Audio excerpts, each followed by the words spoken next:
In England today, there is no more charming and instructive sight than an upper-middle-class family in full plumage. This particular family is called Forsyte, and they live in Park Lane. Indeed, all the Forsytes live around the park. It's fashionable and convenient, and property values there continue to rise steadily. Yet although each Forsyte is impressive enough singly, their true flavor can only be appreciated on the occasions when they gather together at one or other of their well-appointed houses.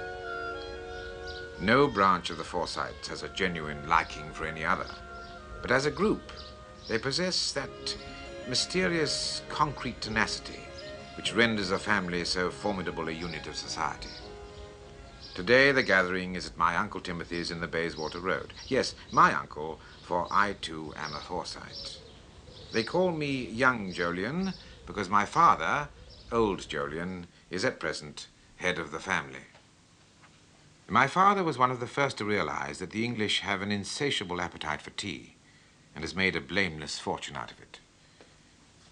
Aunt Anne, born in 1799, the oldest Forsyte. She lives here with Aunts Julie and Hester. Together, they care for Uncle Timothy, the youngest brother, whom you are unlikely to meet very often. He is probably the most cautious man in England. Mr. and Mrs. James Forsyte. Forsyte, Bustard, and Forsyte, solicitors at law. If anyone's ever met Bustard, they don't mention it. Miss Winifred Forsyte, Mr. Soames My Forsyte. cousin Soames, a junior partner and a coming man, they say. Uncle Swithin, James's twin. The fat and lean of it, my father calls them. Swithin's an estate and land agent, a bachelor. Does himself very well. He claims to have been a devil with the women. I doubt it. On the left, Uncle Roger, who collects house property as you or I would collect postage stamps. On the right, Uncle Nicholas, company director and shrewd investor in the shares of those companies. They both have large families and incomes to match. And we all come here to Timothy's in the Bayswater Road, known as Forsyte Change, to exchange news and gossip, to reaffirm our confidence in the stability of the family. And we go away comforted and reassured. Why not? We're the backbone of England. We? Well, Soames is certainly, or will be. That fellow has a very highly developed sense of property, even for a Forsyte. And I? Well, I suppose I'm a little different. No better, I assure you, but different. For one thing, my own sense of property is negligible. For another, though the aunts and uncles adore Soames, I dislike him as intensely as he dislikes me. There are other things which will be revealed, but one of them is that I paint. Only watercolors, but still I paint. Joe. And every Forsyte knows there isn't any money in that.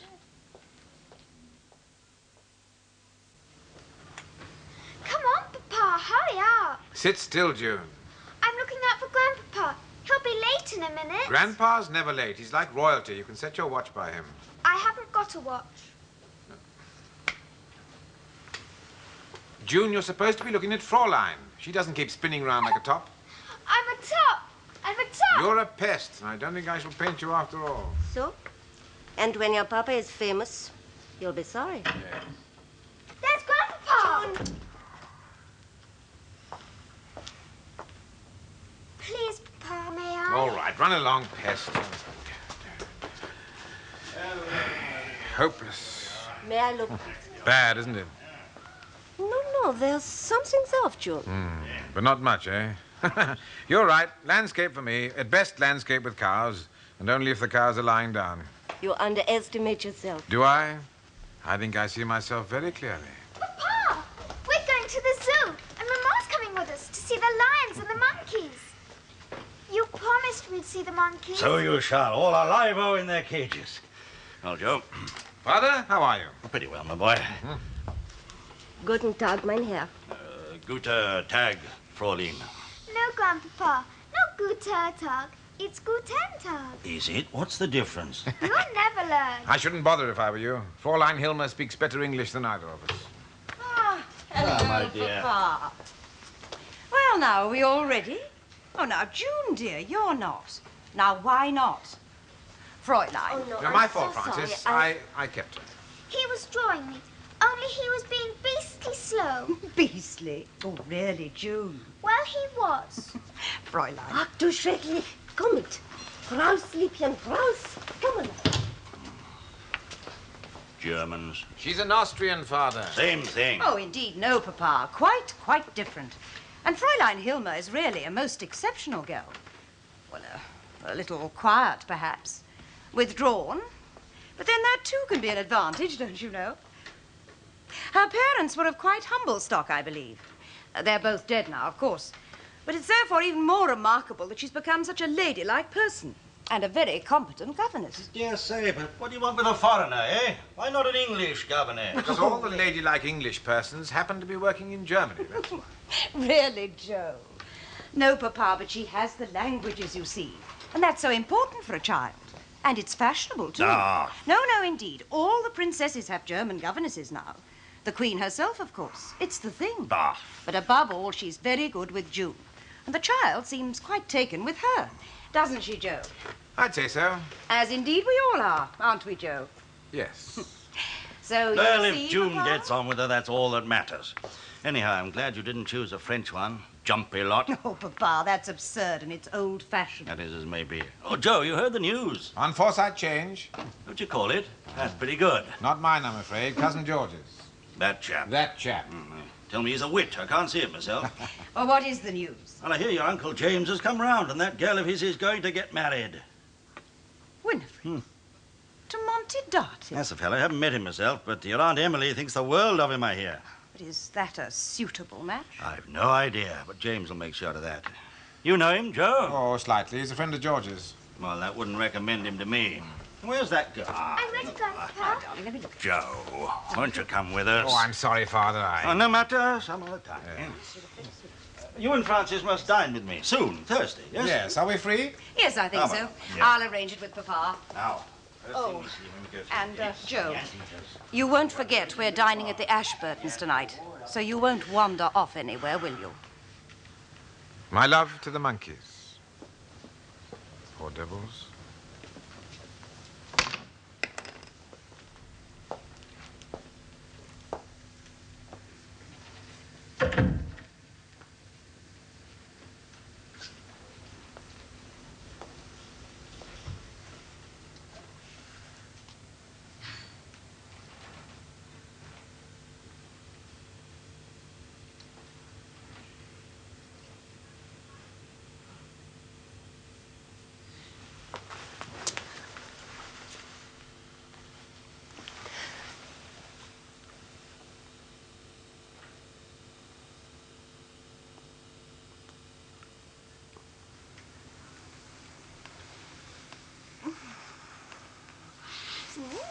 No, Monty, no. That's quite enough. There's no such thing as enough. Monty, you're wicked.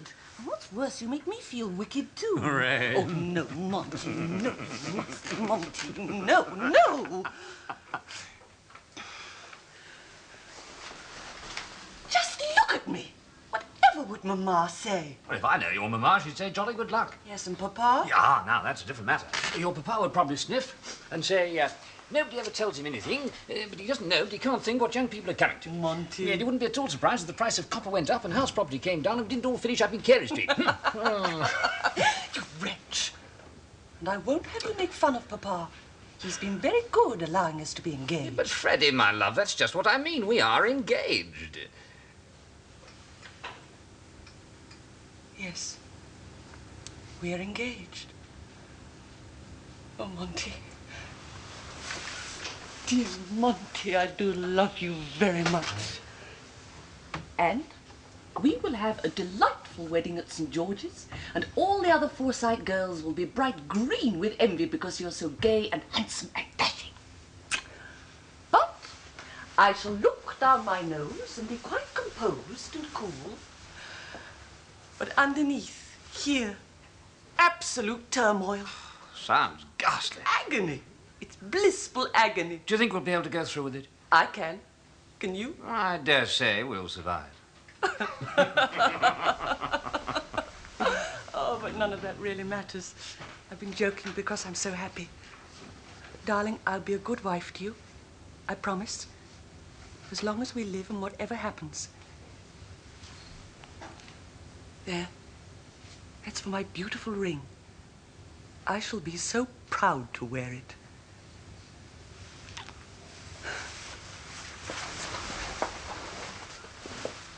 Mama, Papa, are you there? I want them all to see it. My dearest child, I'm so happy for you. Thank you, Mama. And look, exquisite, dear, charming. 5 diamonds are always good taste. Papa, look. Monty, dear. That must have cost a pretty penny. James! Well, I don't know. I can't tell.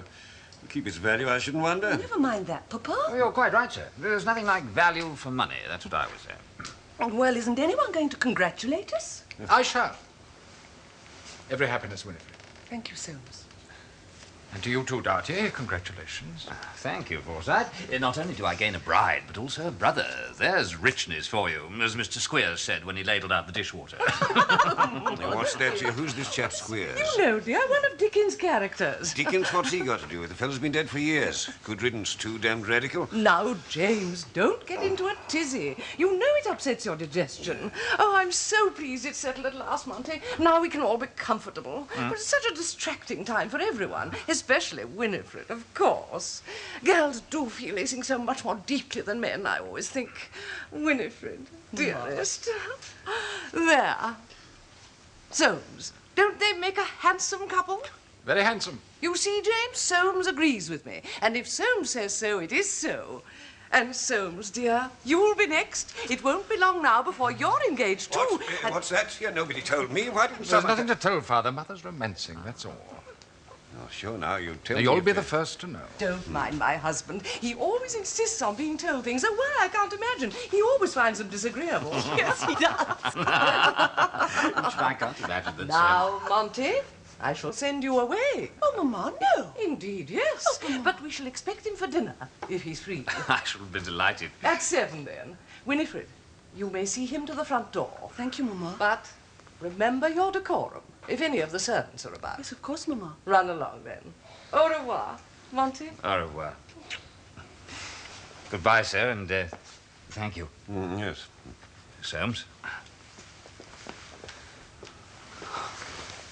Bless you, Papa. I'm so happy. I dare say. There now. Monty. No. Is there anyone we should ask for tonight, I wonder? Not enough notice. No, perhaps you're right. But isn't there someone you'd like? Just to make up the number? Eleanor Otway, perhaps. Millie Bannister. No. Oh, pity. Just the family, then. But we must have something special. I shall go and see cook at once. Plover's eggs? Lobster. I wonder if Monty likes lobster. Oh, we'd better have both. Well, Soames, you don't say much. What do you think of him? Oh, he's an oily bounder. Ah. Ill-bred. Too much of a clown with me. I don't care for witticism. Oh, why should you? I don't myself. Still, it might be worse. You think so? Winifred's 24. 24, eh? Well, time she was married. Yes, great girl like that. Your mother was 18. Yes, I know. You were 40. That's too wide a gap. I had my way to make. Well, that's the next point. We don't have to know his family because he hasn't got any. He's already come into his money, such as it is. 8,000, he tells me, on the house in Green Street. That is freehold. Oh, yes, yes, I've asked to see the deeds. He's got this seat on the stock exchange. Whether he works it, I don't know. I can't tell, but I dare say there's some income there. Well, as long as he brings every penny into the settlement. He's agreed to that. Well, keep him up to it, won't you? He'll try and wriggle out if he can. But, as I say, it might be worse. Now, as long as Winifred's secure. Oh, she will be. I'm putting her own 5,000 in trust, and she'll get her allowance quarterly. She'll not lay a finger on my money if I can help it. I'm not easy, my boy, can't say I am. There, between your mother and Winifred. Always thought that girl was a real Forsyte, level-headed. She's in love with the chap, I suppose. Oh, there's no doubt about that. That's the most important thing, Father. You'll see your grandchildren.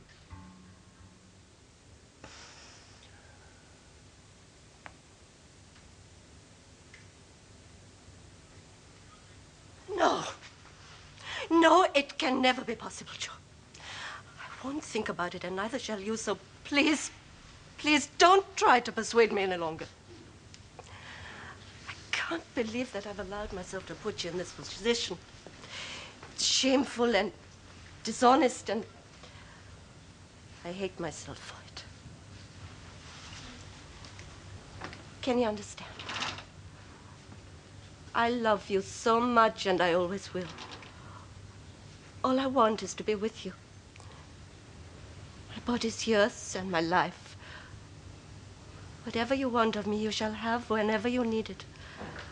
And I demand nothing of you. Nothing. Except your love. If you love me, I am content. I ask no more than that. So please, Joe. Please. Come here. No. Then I must come to you. Oh, my poor love, you are in a state. Come on. Come. Stop crying. Please try to stop crying. Shh, quiet, quiet. You must try and stop crying. It can't be good for you. Besides, listen, it makes you excessively damp. Here. That's better. Come and sit down. I want to talk to you. There's nothing more to say. That's where you're wrong. But first, are you comfortable? Oh, yes. Good. Now, I gather you're content to remain my mistress. Yes, Joe. And that this relationship should continue indefinitely. As long as you wish it. On the grounds that I'm supposed to be a respectable person, a good family, social background. In short, a Forsyte. I am only thinking, Joe, of your father and June. They'd be hurt. Most Of course dreadfully. they'll be hurt. Especially my father. June's too young to care much. And your wife? Frances won't be hurt at all. Oh, how in can- her pride, perhaps, and it may be inconvenient for her socially for a month or two. But you must know, my darling, that for years our marriage has meant nothing to either of us, except as a social convenience. When we married, we were too young. We didn't know each other. Now that we do, nothing remains. Not even liking, let alone love. Now, I suppose this doesn't matter normally in our society. Jack takes a mistress, Jill consoles herself elsewhere, or goes in for good works. As long as the facade remains intact, the show of respectability, that's what counts. Oh, you're so cynical. No, my darling, truthful. Then why don't you play this game? Do you want me to? Do you really want me to? And let me ask you something else. If I were free of all these obligations, would you marry me? Oh, yes, Joe. And that's what must happen. Frances must divorce me, and I shall marry you. Is it so simple? No, it isn't. It's the very devil of a coil. We shan't be forgiven for not playing this game, as you care to call it. I shall be an outcast, a traitor to my class and that monstrous family I belong to. And you won't mind? Of course I'll mind. I was brought up to this. It's part of me. Oh, God knows, sometimes I think it must be the worst part. Money, possessions, the security of the social stockade. We'll be out in the jungle. I have always lived there. But you... Then I must learn how. One thing's certain, my love, I can't lead two lives. It must be a clean break or nothing loving you. I can't live with Frances. I think for a little while. You must try. What? No, my darling, listen. You must try, because we don't know how strong that other part of you might be. What you call the worst part. If you decide without trying, you may regret it. And then you'd hate me. Oh. That I couldn't bear. Now look, Joe. Take that little house in Chelsea. I tell your wife I must leave at once, and I'll go there, to Chelsea. And you'll come to see me whenever you can. And then, after a while, we shall know. I don't think I can do that. You have to. If only for June's sake and your father's.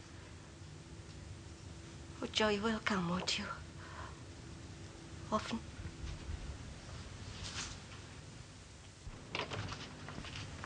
Ah, hello, dearest.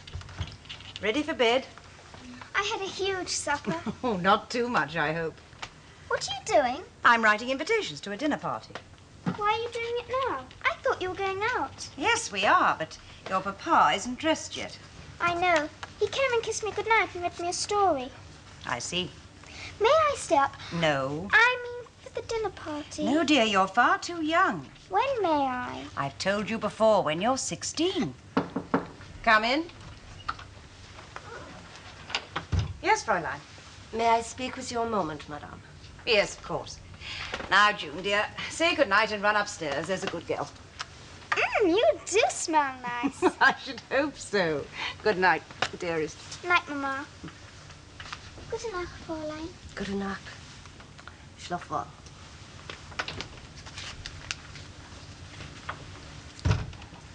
Yes, Fräulein.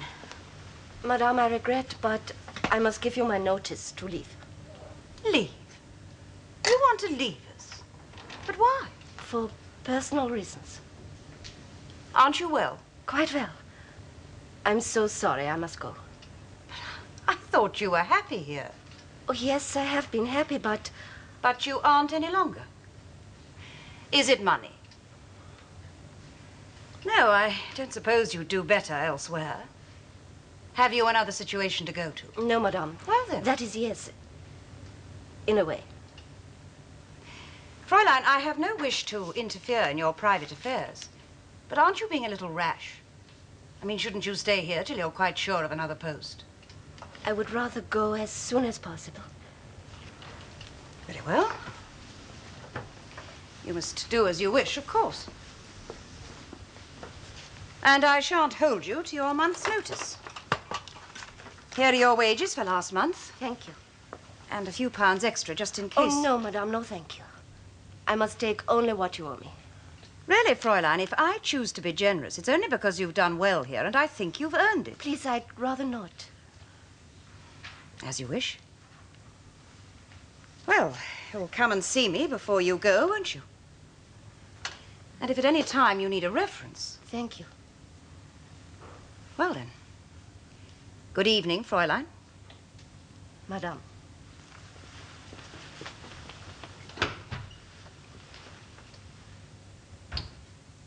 Extraordinary girl.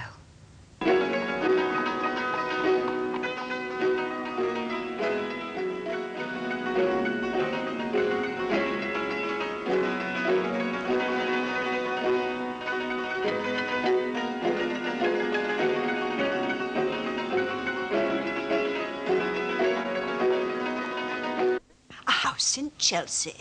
Oh, George, dear, you must be mistaken. Not in the least, Aunt Hester, I assure you. Father saw them as plainly as I did. Plain as a pikestaff. Chap had a latchkey. Ushered her in as bold as brass. He's keeping her. The young devil. Oh, really, Swithin, that's not quite nice. Isn't it, by Jove? Wish I had my time over again.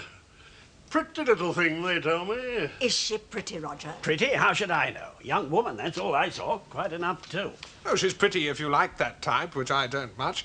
Great dark eyes, trim little figure. Chelsea, he could have property there, I suppose. Nonsense. Property down there's no value at all. In that case, Roger, what were you and George doing in Chelsea? What? Don't tell me that you Now, were... look here, Swithin. Don't, Father. Keys excuse. Anyways, property or no property, why take that German governess unless... Quite. Especially since she's left their employment. Left there? Oh, yes, Nicholas. I met Frances in the stores and she told me. That's good enough for me, the young rogue. He's at least 32. Just wait till old Jolyon hears about this. He's not to be told. Do you hear me? Not one of you to utter a word about this to anyone. If what you suspect is true, he'll hear soon enough. And if Joe has disgraced himself in this way, it's quite shocking and very sad. But if you talk about it all over London, then we shall have a scandal. And I will not have this family involved in a scandal. So mind what I say, all of you. Mr. and Mrs. James Forsyte, ma'am. Miss Winifred, Mr. Soames, and Mr. Darty. Oh, thank you, Smithers. You may bring in tea. Our duty call, Anne, as I promised, to introduce you all to dear Monty. Miss Forsyte, Mr. Darty. How do you do? I am very well. Now, as soon as you've met the others, you shall come and sit here by me, and you must tell me all about yourself. Oh, my darling child, this is indeed a happy occasion. Come along, Monty. Miss Hester Forsyte, Mr. Darty. How do you do? Mrs. Septimus Small. Oh, that's very Aunt Julie, formal. that is. How do you do? Mr. Darty. Mr. Swithin Forsyte, Mr. Darty. How do you do, sir? Mr. Nicholas Forsyte. How do you do? Mr. George. Oh, how stupid of me. You know George, of course. Do you know George's father, Mr. Roger Forsyte? How do you do, sir? How do you do? I must go back and meet Aunt Anne again. Well, he's launched. Quite an ordeal. What? Oh, yes, I suppose so. Meet all my future in-laws. Mind you, he's got away with him. Yes, they call it charm. Ah, do they now? Well, they can call it what they like. I've no use for it. Father, do you remember the Heron? Herons? Yes, he was a professor, client of yours. You're a trustee. Oh, I remember, yes. Died 2 years ago. Didn't cut up much. What about him? Well, he left a young widow, second wife, much younger than himself. We had a letter from her today in the office. She's finding it difficult to live on her money. Oh, not surprised. I find it deuced hard myself. Well, I've had a look at her investments. They're very sound. So I should hope. But I think we might do better. You think so? Mm-hmm. Perhaps I should go down to Southwater. Where's there that? may be in Hampshire. There may be other assets we can bring into the trust. Yes, well, don't commit yourself. Well, perhaps you'd rather go yourself. Aye? Why should I want to go? Journey like that? No, you attend to it. Very well. Oh, tea. Ah, tea.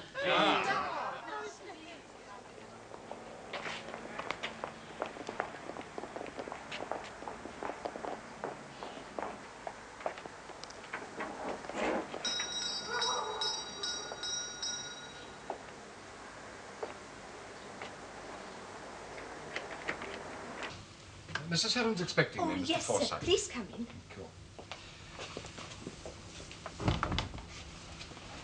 Quite a nice day, isn't it, sir? Yes. It's very nice. Shall I take your coat, sir?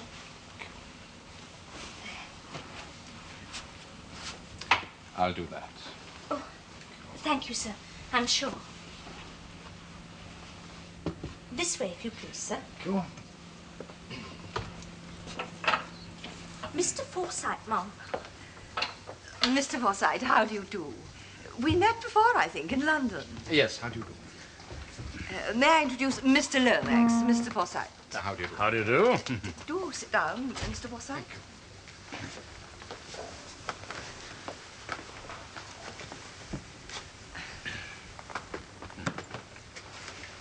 You had a pleasant journey down, I hope, Forsyte?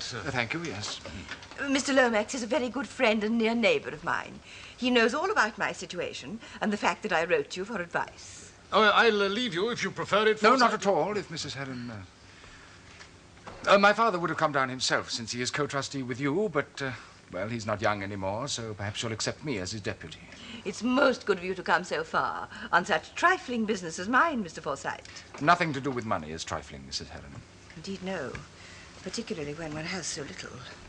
Mr. Lomax has been kind enough to help me since my husband died in such matters as he can. Oh, I'm not a financial wizard, of course, don't you know? But I felt that Mrs. Heron should have professional advice. Quite. Before I left London, I drew up a list of possible investments, Mrs. Heron. That is a copy. Are they quite safe? Our brokers recommended them. And so does my father. And you, Mr. Forsyte? Certainly. Then naturally one has every confidence. You have no other source of income? No land, no property? None. Professors are seldom rich, Mr. Forsyte. And this house? Only a lease, I'm afraid. That can be worth something. And not when there's only 2 years to run. Quite. And that's all? Nothing more. Oh, Irene has an annuity of £50 a year. But naturally that is hers entirely, and at present being devoted to her education. Irene... My stepdaughter. Ah, yes. Then I'm glad to say that by making the changes I've suggested there, you should be able to augment your income to some extent. To what extent? Possibly £150 a year. 150? As much as that? Every company fluctuates in its dividends now and then, of course, but that is a reasonable estimate. Oh, this is perfectly wonderful, Mr. Forsyte. How stupid I was not to consult you before. Yes, you have certainly taken a great deal of trouble, Forsyte. Trouble? Not at all. Do you wish to think about this for a day or two? Dear me, no. How soon can the transfers be managed? Oh, that might take a little time, possibly a month. I'd like to study the market variations for a week or two and buy at the best price. I see. Then, as a trustee, you must sign an authorization, which I'll bring down to you. Oh, that will be a nuisance for you. Not at all. Well, at least we shall have the pleasure of seeing you again. Thank you. Oh, there is one other thing. If you wish it, and only if you wish it, may I suggest to my father that he gives up the trusteeship and that I be appointed in his place? Oh, of course. say, What he's a getting good on. idea. Don't you think so, Willie? Oh, upon my soul, yes, yes. Excellent idea, Forsyte. A young fellow like you, see us all out, what? Quite. Then, if Mrs. Heron approves... I do indeed. Good. I shall so advise my father. Now, if you'll excuse me... Oh, won't you stay to tea? I was just about thank to you. No, leave. my train is... Oh, of course. But next time, Mr. Forsyte, do come earlier. And stay to luncheon. What a pity you can't meet Irene. Yeah, she's off to Paris next week. Indeed. Yes, she obtained a scholarship at the Conservatoire to study the piano. Such a gifted child, isn't she, Willie? Oh, no doubt about it. And with so little money, a career of some sort is quite necessary. Music teaching, can't say I should care for it myself. A lot of frightful infants banging away at Bach and Beethoven. What do you say, Forsyte, eh? I'm sure there are many worse ways of earning a living. Well, we shall look forward to your next visit. And believe me, I'm most grateful. Not at all. Goodbye, Forsyte.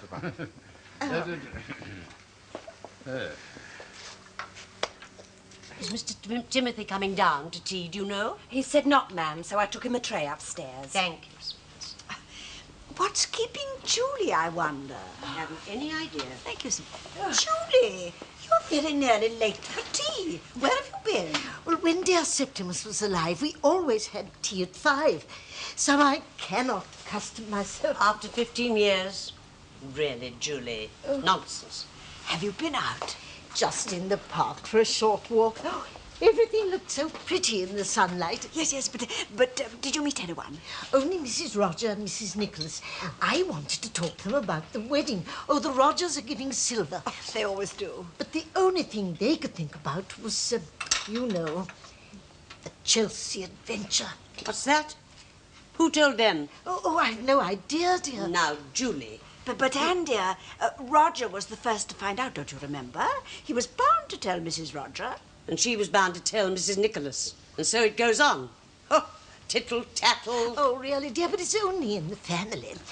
And Hester, it appears that young George, so enterprising, I think, actually went to see the estate agents in Chelsea. Roger knows them, of course. And what do you imagine he found out? What? The German girl is living there, but she's not the tenant. Who is? I give you one guess. Now, Julian. No. I have told Mr. you Julian, not... ma'am. Oh, Julian. How nice. I've had board meetings all day. Dry stuff. I thought I'd look in for a moment. How's Timothy? He's a little upset today. He's always upset. What is it this time? The German Emperor. Timothy read in the Times of his attempted assassination. Oh, it's too dreadful. I don't know, blustering chap. Oh, Julian. Anyway, what's it got to do with Timothy? He's not a German. He's anxious about the price of shares. Timothy's in consols, isn't he? 3% for his money. That's all he gets. All he ever will get. More fool him. Oh, Julian. You can tell Timothy from me that if 10 German emperors were assassinated tomorrow, consuls would not budge one farthing. I will tell him.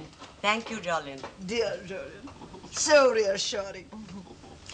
Speaking of Germans, I was only... And what is it, Julie? See, you're bursting with something. I am not interested in discussing the Germans. Neither, I'm sure, is Jolyon. When you arrived, we were talking about Winifred's wedding. I hear the Rogers are giving silver. What shall you give, Jolyon? I dare say they'll entertain quite a bit. Emily will see to that. A dinner service. Jolyon always gives a dinner service. Royal Worcester, I fancy. Get your money's worth. Very appropriate, Jolyon. And Winifred is sure to look after it. Such a very sensible, level-headed girl. Voilà. Et voilà. Oui, c'est très bien. Is it all right? Oh, it will be, mademoiselle. It will be. Madame de Brie? Hmm? You're married, aren't you? I was. Now no longer. Oh, I'm sorry, what happened? The Prussians happened 9 years ago. The war happened, mademoiselle. Was your husband killed? He was. I want... No, perhaps I shouldn't. Now, we take off the gown. Careful. Careful, please. Yes, since 1870, France is full of widows.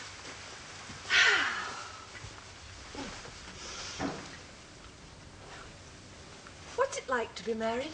Oh, cela dépend. But this you should ask your mother. Heavens, I couldn't do that. No? Well, we'd both be dreadfully embarrassed. Embarrassed? Oh, mon Dieu, in France? Oh, but I forgot, this is England. Are you, quite ignorant then? Oh, don't misunderstand me. I know what I suppose I ought to about men and women. Well, then... But to be married, to leave your own home and live alone with someone who's really quite strange to you. To be a wife, responsible, instead of just a girl with only herself to think about. All this you will learn if you want to. For the rest, marriage is like life itself. Sometimes heaven and sometimes hell. How much of each depends upon whom you marry. Madame de Brie, still here? Just finished, madame. Splendid. Winifred, Monty's downstairs. Monty? I'll go down at once. Like that? Winifred, my love. Oh, Mama. He asked me to give you this. What is it? Something rather special, I believe. Madame, the scissors. May I?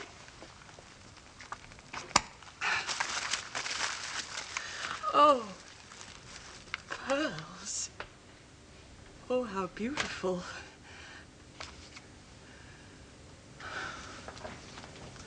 For my Freddie, to mark the happiest event in my life. Monty, well, he is a thoughtful boy. Madame? Oh, but they're exquisite. Mamma, will you tell him I'll be down directly to thank him? Yes, dear, I shall. Oh, they do suit you. Just the thing to wear with white. What do you think, Madame de Brie? They are charming, madame. Such a generous gift. Dear Monty. Joe? Joe, now where on earth... Oh, there you are. We're going to be late. Joe, you're not dressed. Oh, how could you? If there's one unforgivable thing, it's being late at a wedding. I'm not going to the wedding. Well, of course you're going. If you go directly, you'll still be Francis, I told time. you 10 days ago I should not be going. I don't remember. You do, but you didn't choose to believe it. Well, why should I believe it? I thought it was a caprice. One of your moods. Heaven knows there have been enough of those lately. Yes, I know. I apologize. You apologize. Well, that's splendid. But that's all you do. And I must tell you, it isn't enough. You've been behaving like this for months now. Refusing invitations, coming home late when I've invited people to dinner, taking no interest in anything as far as I can see. Don't you realize the importance of our social life, of holding our position in Francis, society? please sit down. I want to talk to you. Talk? Well, I haven't got time to talk, even if you have. This is your cousin's wedding, not mine. It's your family that's going to be offended and vexed if you're not there. And June, she's a bridesmaid for the first time. You know she'll be utterly wretched. If none of that means anything to you, what about me? Don't I deserve your courtesy, at least? How do you think I'm going to feel if I have to go there without you? Well, you don't have to go either. Not go? But I want to go. Please, it's right and proper that I should go, and that you should take me. Look, all I'm asking is that you should behave like the gentleman you were brought up Francis! Sometimes I think you are the most typical Forsyte of us all. Is that so bad a thing? Well, will you come?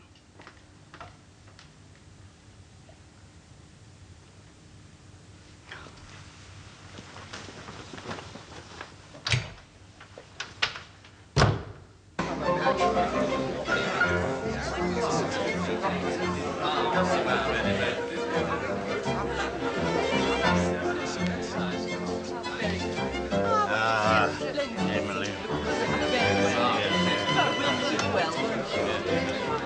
Uncle Jolyon, I'm so glad you could come. I'm enjoying myself. Always like a chance to kiss a bride.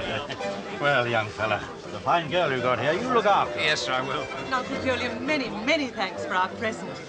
I shall feel so grand at our first dinner party. You must come to it. Oh, you will want a pack of old stages. Ah, these are the famous pearls. Aren't they lovely? Famous?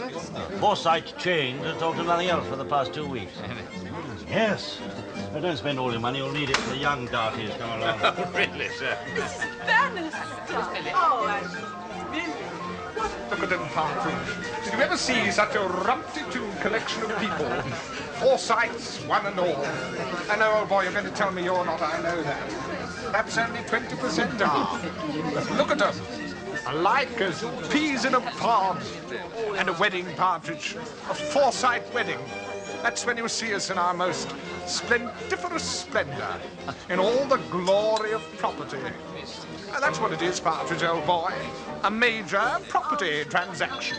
And all the family have come to the market to see fair dues. Look at my Uncle James. He's lost a daughter and gained a son. Swapped one piece of property for another. And damned if he knows whether he's got a bargain or a disaster. Well, my little one, you carried that train like a Trojan. I did, didn't I? And it was beastly heavy, too. Seen your father anywhere? No, Mama's over there, but I haven't seen Papa. Perhaps he didn't come. Nonsense, he's here somewhere. Look, let's look for him, shall we? Yes, rather. Four in hand, Forsythe, they used to call me in the old days, when my brother Jolyon and his partner, Nick Treffery, a wild chap, Nick, used to drive down to Richmond together. Mind you, I can only manage a pair these days, but the name sticks, don't you know? Any time you'd like an airing, my dear, I'll drive you out. Any time. A smart turnout needs a pretty woman to set it off. Ah, Soames. Do you know Mrs. Steele? My nephew, Soames. Well, your father's doing us very well. I'm glad you think so, Uncle. Yes, by Jove. Not as good as my Hindsight, but a decent wine. A very pretty little wine.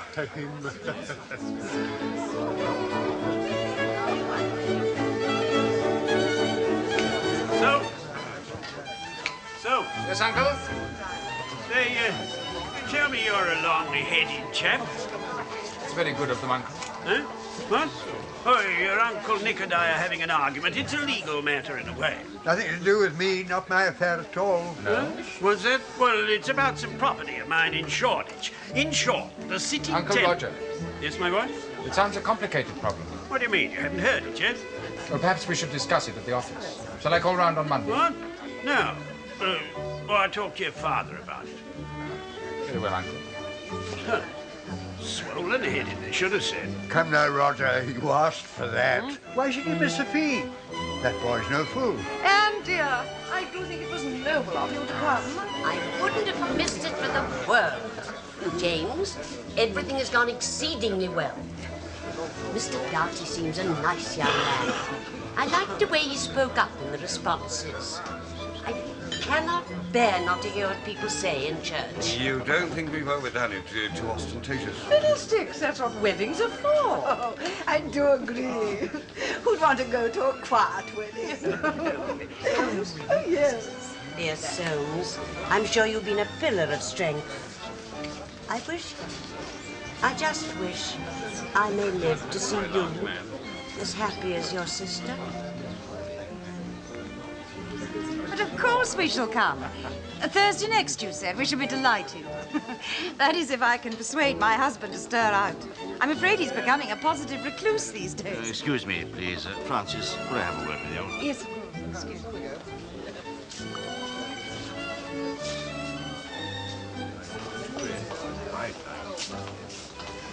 Francis, where's Joe? I haven't seen him. Is he here? No, Papa. As a matter of fact, he didn't come. Didn't come? Didn't come? Why not, may I ask? No idea, Papa. Perhaps he had something better to do with his time. Should he have to do? Something's wrong. He's not ill. You're not keeping it from me. No, of course not, Papa. He's perfectly well. What is it? What is it? Something amiss between you two?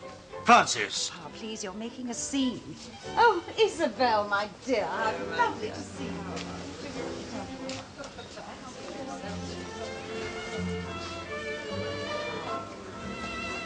Well, naturally, we've sworn not to tell a soul, not even our nearest and dearest. And that's as it should be, because if it got to Jolyon's ears, who knows what he'd do? Oh, Francis. Well, my dear, we cannot tell whether she knows or not. But can a husband keep such a thing from his wife? German girl. Yes, their own governess. A little house in Chelsea. So Roger assures me. Chelsea. Well, she's really quite a common girl, you know. Elaine? Elaine? Where are you? Here, Joe. Up here. Aren't you well? A touch of migraine, nothing at all. Oh, Joe, I'm so pleased to see you. But I thought... When it came to the point, I dug my heels in. You sure you're all right? Oh, yes, now that you're here. Oh, Joe, should you have dug your heels in? Was it awful? Oh, not good. Oh, then you should have gone to that My wedding. darling, would have been the easiest thing in the world to go. Sit in the church, rub shoulders with all my friends and relations, kiss the old aunts, drink the champagne, listen politely while my uncles talk about their money. They don't. Walk around with Francis, hand in hand, all smiles and small talk, pretending that everything's perfect. That we're the most devoted, loving couple in the whole of London. And who knows what's being said behind our backs? What? Oh, make no mistake, it's got around. I've heard enough to be sure of that. Oh, no. Are you sure? Oh, nothing remains a secret in my family, my love. I've told you absolutely nothing. It's not that they mind. Even the ladies, especially the dear ladies, they get a delicious thrill of shock at the mere hint of wickedness. I expect they all think that I'm the very devil of a fellow. And the ironic thing is, I'm not. Nor do I want to be. In fact, I think I'm constitutionally incapable of being the devil of a fellow. All I want is to live openly, decently, lovingly with one woman. And you shall, Joe. Forgive me, but how could I know that you weren't like most men? Greedy and selfish, taking pleasure of women without love, but you're not. I'm so happy. I'm so wonderfully happy. Because I have something to tell you, we're going to have a child.